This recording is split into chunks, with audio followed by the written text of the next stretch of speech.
Let's continue with rising agent that works chemically. When something works chemically, it means there is reactions. This need to meet with this and then make that. So among the chemical rising agent, you can say baking powder. Baking powder contains soda and acid in it. That need water or moisture to then rises cakes. So baking powder has soda and acid in it that needs water or moisture plus heat and then works, rises cakes. Apart from baking powder, there is also baking soda. Which is also called sodium bicarbonate. So this one need acid. We have seen that baking powder has soda and acid in it, and it need moisture and heat. However, this baking powder need acid, something sour, acid from lemon, acid from vinegar, and then to work. Here they say that this baking soda react too fast. It reacted too fast comparing to this baking powder. So example of baked good where we can use this baking soda is in cookies, pancakes, but here for baking powder it is in cakes, cupcakes, or muffins. It depends on what you are producing.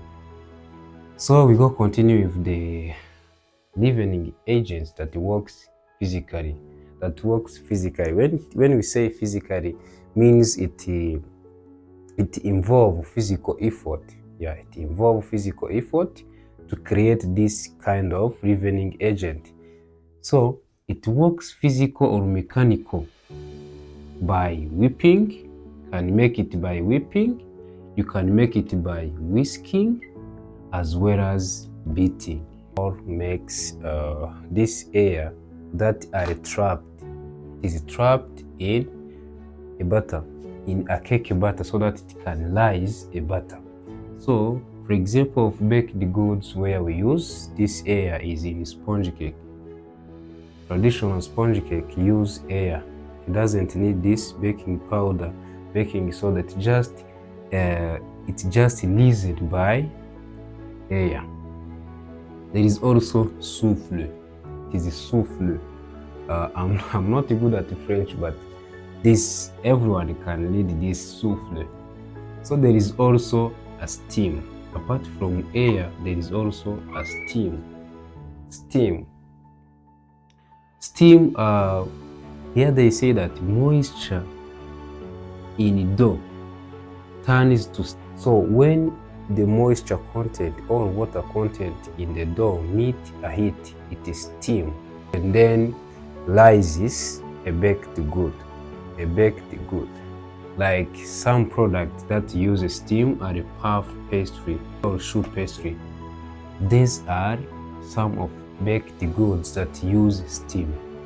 So this is all we can talk about this leavening agent, and now you can stand on yourself, you can stand on your legs and then speak in front of people what you know about yeast. If you are using yeast but you don't have an idea of how yeast are different, after seeing this video, I hope you will have some information about yeast and how it works. Let's end with some importance of leavening agents. So here they say it makes baked good bigger. It makes baked good bigger. It means it expand, it enlarge the size of baked good from small to big. It makes baked good lighter. When something is lighter, it means it is not heavy, it is not dense. That is lighter, as well as softer like a pillow.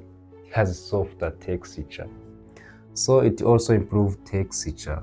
Remember in the previous video, we have seen that texture is how something feels by touch and how it appears in the eyes. So it also improves appearance of baked goods as well as flavor. It improves flavor of these baked goods. So there is some examples of baked goods with their specific leavening agents. When we say bread works with yeast because this bread requires fermentation time to ferment. It requires fermentation time, that's why it needs yeast. Cakes, you need baking powder and air. Remember when it comes to air, remember sponge cake you have seen, traditional one. These cookies goes hand in hand with baking soda. It's better to use baking soda in the cookies than puff pastry. It uses steam. This was the end of our today's session. Thank you so much for staying with me here. See you in the next session. Don't miss subscribe. Tomorrow there is another session. There is another important session. So stay tuned. Subscribe to the channel. Bye. See you in the next video.